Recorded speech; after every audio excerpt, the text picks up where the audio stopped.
رکوع سے اٹھنے کے بعد میں مقتدی حضرات صرف ربنا ولک الحمد پڑھیں گے یا سمیع اللہ لمن حمدہ کہنے کے بعد میں ربنا ولک الحمد پڑھیں گے؟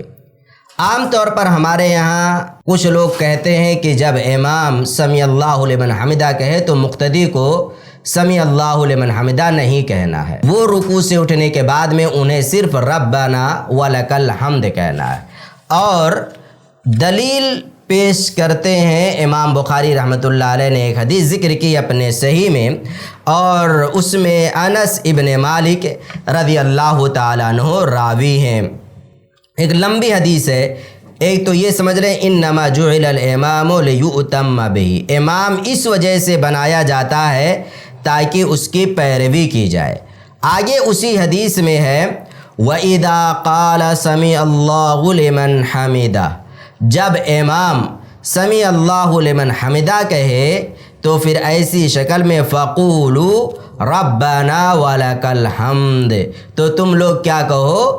ربنا ولک الحمد کہو۔ اس حدیث سے لوگ استدلال کرتے ہوئے کہتے ہیں امام کے پیچھے مقتدیوں کو صرف ربنا ولک الحمد کہنا ہے، سمیع اللہ لمن حمدہ نہیں کہنا ہے، جبکہ لوگوں کا اس حدیث سے استدلال کرنا غلط ہے۔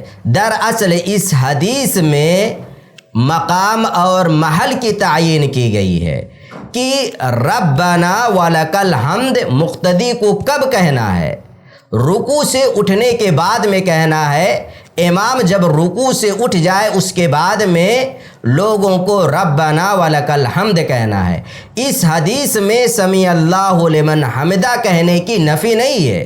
اس حدیث میں یعنی انس بن مالک کی جو صحیح بخاری میں ہے، حدیث نمبر 732 ہے، اس میں سمیع اللہ لمن حمدہ کہنے سے روکا نہیں گیا ہے، بلکہ ربنا ولک الحمد یہ دعا پڑھنی کب ہے اس مکان کی اور اس محل کی وضاحت اس حدیث کے اندر ہے۔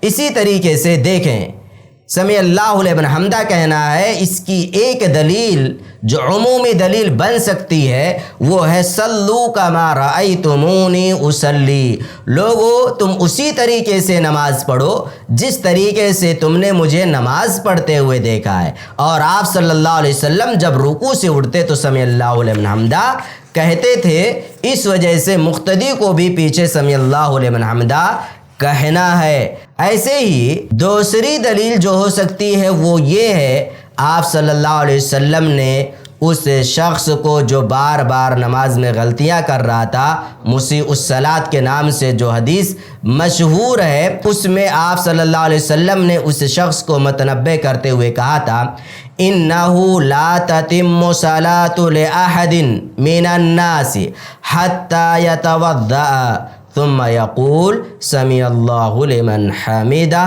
حتی یستوی قائما، کہ تم میں سے کسی بھی شخص کی نماز کمپلیٹ نہیں ہو سکتی یہاں تک کہ وہ وضو کر لے، پھر کہے نماز کا پورا طریقہ اس کے اندر اس میں یہ بھی ہے، پھر وہ کہے سمیع اللہ لمن حمدہ اور سیدھا کھڑا ہو جائے۔ خلاصے گفتگو یہ ہے کہ امام کو بھی سمیع اللہ لمن حمدہ کہنا ہے اور امام کے ساتھ میں مقتدی حضرات کو بھی سمیع اللہ لمن حمدہ کہنا چاہیے۔ اس کے بعد سمیع اللہ لمن حمدہ کہنے کے بعد میں ربنا ولک الحمد یہ دعا پڑھیں۔ جو لوگ منع کرتے ہیں وہ صحیح نہیں کرتے ہیں۔